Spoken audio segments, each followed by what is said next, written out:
in this sort of era of procedure and health and safety, that the sort of human instinctive behaviour of police officers in that way would be as encouraged, or if there would have been, oh no, if you get too close, the woman might jump. But is it still possible to be an instinctive police officer? I think you have to be. To be a really good police officer, you have to be instinctive. I mean, a lot of that instinct comes from experience and expertise, and they are very well trained now, and we go through lots of scenarios. And yes, of course, they'll think about risks, and they might have more people supporting them than Margaret did. But every day, actually, you know, every week I will be thanking somebody for some extraordinary action, and every day I'm hearing about extraordinary actions by officers who've had no time to think about it and have just done the right thing, the brave thing. 100 years. It's 100 years since the first woman joined the Metropolitan Police. You must be extraordinarily proud to be sort of heading up the Metropolitan Police, but also to be a woman yourself and to look back at what's happened over those 100 years and how that role has changed and the profile of women in the police have changed. It's fantastic to see how far we've come. I think those early pioneers, you know, really broke through for the rest of us. It was a huge challenge for them. Of course, the numbers of women in the police are growing and up, which must be a source of great celebration for you and pleasure. But the numbers of non-white women officers are still very small. Why do you think that is, and what can you consciously do to increase those? Yeah. So the numbers of women are up, as you say, but I'd like them to go up further. We've been having a big recruiting campaign in the last 6 months, and we'll continue with that. We're seeing lots of interest from young women and even, you know, really young girls and older women as well, grandmothers, lots of people wanting to come and join us. So that's going up and up. I'd like us to be in, you know, it won't happen in my commissionership, the numbers won't work out, but I'd like us to be 50-50. I think that just makes sense. The best of the best. Where are they at the moment? The talent. Overall, the police service in London is about a third, but police officers rather slightly less than that. So still some considerable way to go. But they're in every role, every specialism, every rank. You make the point, though, about minority ethnic officers, and we police the most diverse city in the planet, so it's very important for us. And we're about just under 15% black and minority ethnic officers, but as you point out, it's lower amongst women. So we've been doing a lot of campaigning in communities. I've been out in schools and colleges.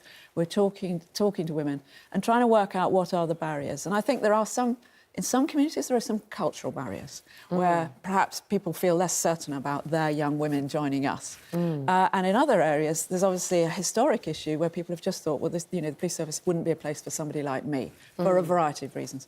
And we need to break down those barriers. How important is media representation of the police force in that? Because we're all quite big Line of Duty fans here. I met Vicky McClure, one of the actresses, not that long ago. Brilliant, strong woman playing a strong part, and I think our campaign is called 100 Years Strong, and I think it is great to see strong women in the police, in drama. It seems to arouse interest, and the dilemmas are interesting. Of course, as you point out, the police force that she seems to work in is astonishingly, appallingly corrupt in a way that is utterly unimaginable.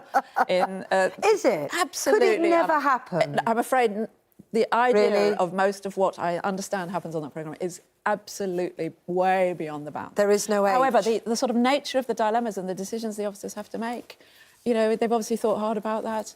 And as you say, there's great characters. And we find, on balance, I think, the fact that people are interested in the dramas, whether they're rather extreme or even, on some occasions, rather ridiculous, is getting people interested and thinking about policing, caring about policing, wanting to get involved with policing. That's really important. One of the things, and absolutely, and appealing to people to understand the importance of what policing is and why it's so crucial. There's a pilot scheme being run in Romford at the moment with facial recognition, trying to identify people walking along the streets. There's real concern from various liberty groups about how much control of people's private lives this is. I think one person has been fined for covering his face when they saw the facial recognition.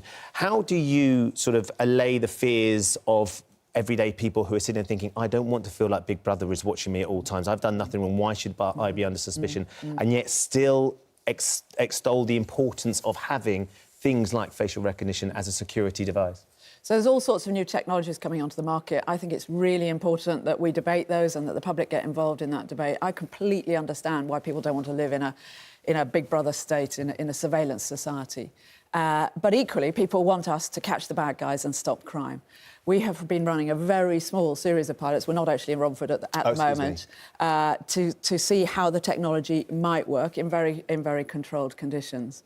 And you've mentioned a case where an interaction between an officer and a person resulted in the person getting very angry and swearing at the officer, and that is why they were actually fined, not for putting the face mask on. Not for hiding, OK. But my point is, this is something that people will be interested in. Lots of people have very different views.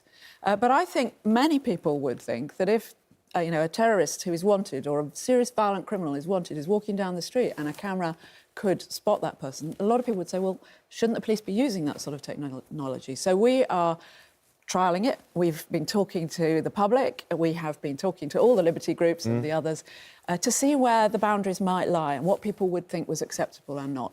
For me, the public's confidence in their police, their trust in their police is absolutely fundamental, and we won't do anything to undermine that.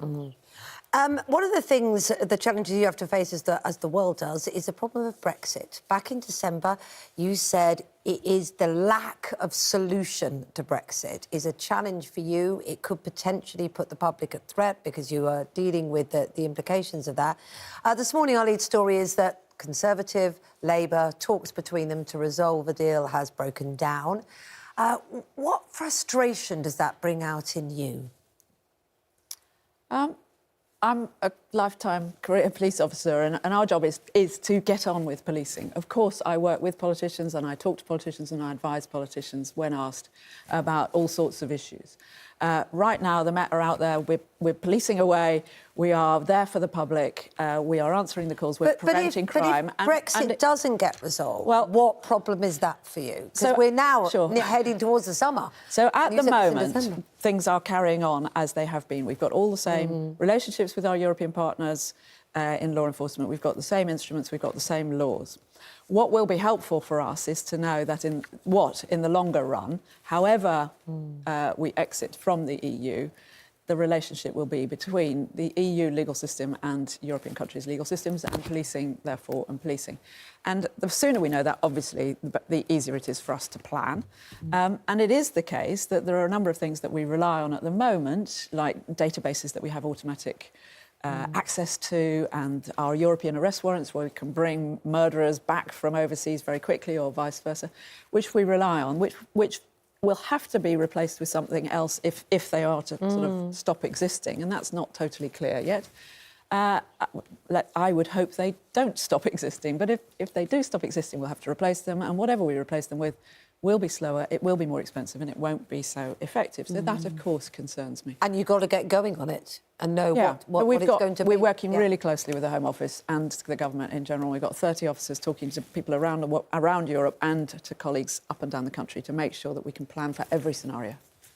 Cressida, thank you so much for joining us. Have a great day today. Enjoy that. We will. It's going to be really, really special. Wonderful.